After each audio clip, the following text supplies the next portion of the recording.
Galileo Galilei, an Italian scientist, and other medieval scholars studied the motion of free-falling objects. The law they discovered can be expressed by the equation d equals 16 times t squared, which gives the distance fallen in feet, d, as a function of time, t, in seconds.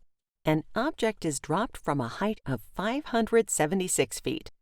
How many feet does it fall in half of a second? In this question, it's important to realize that the height from which it's dropped, 576 feet, doesn't matter. T stands for time. So 1/2 needs to be substituted in for t, and then the expression can be simplified. After 1/2 second, the object has fallen 4 feet. Diego and Elena want to find out where the object was the first few seconds after it was dropped, so they each created a table as shown. How could their tables represent the same situation but have data that are so different? Notice the labels. In Elena's table, f of x represents the distance fallen, but in Diego's table, f of x represents the distance from the ground.